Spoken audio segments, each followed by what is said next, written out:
He was asked if the media overstates the level of alarm people should have about terrorism as opposed to longer-term problems of climate change and epidemic disease. He says absolutely. So let me just clarify. Is the president saying, as he seems to be implying here, that the threat of climate change is greater than the threat of terrorism? I think, John, the point that the president is making is that there are many more people on an annual basis who have to confront the impact, the direct impact on their lives of climate change or on the spread of a disease than on terrorism.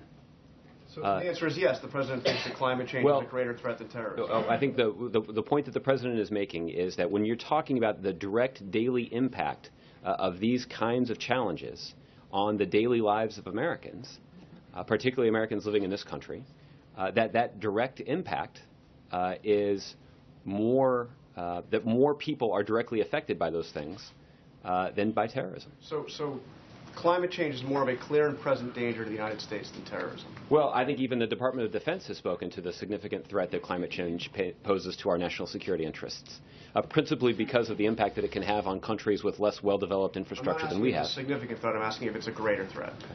Well, again, I wouldn't have a whole lot more to say about what the president has said in that interview. Well, back to the question Jim was asking about his description of the shooting at the kosher deli in Paris as being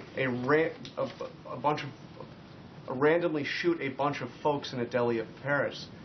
I mean, this was not a random shooting of a bunch of folks in a deli in Paris. This was an attack on a kosher deli. Does the president have any doubt that those terrorists attacked that deli because there would be Jews in that deli?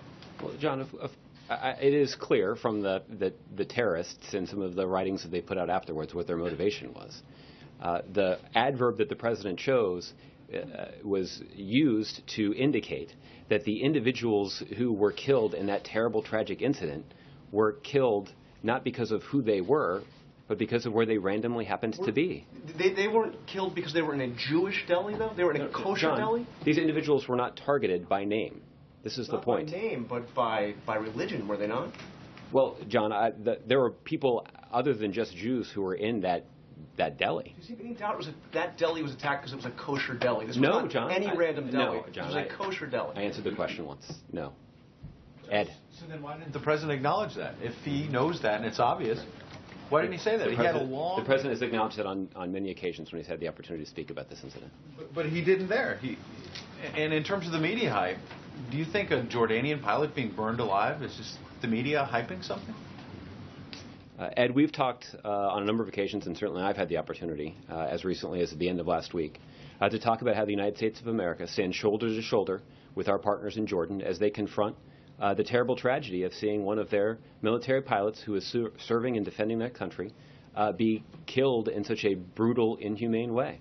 I do think it exposes the bankrupt ideology of ISIL, and I think it is a pretty clear illustration of how the international community has been galvanized to take on this threat, a threat that the president has led the creation of this international coalition to confront, degrade, and ultimately destroy. But if it's a big threat that this international coalition is confronting, why did the president compare himself to a big city mayor fighting crime?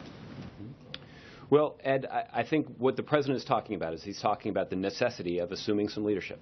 And the president has stepped forward. Again, we've got 60 members of this broader coalition. And those countries are members of this coalition because of the leadership of this president. And the president has succeeded in leveraging the influence of the United States of America to build this coalition and even to get countries in the region to fly alongside American military pilots as they're carrying out airstrikes against ISIL targets. Right, but he wasn't talking about the coalition. Back on the mayor, he said, I'm sort of like a big city mayor.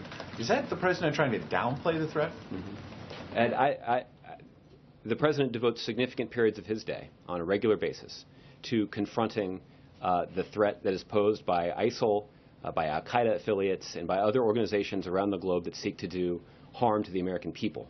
The point that the president made, and I will restate, is that the president certainly has a responsibility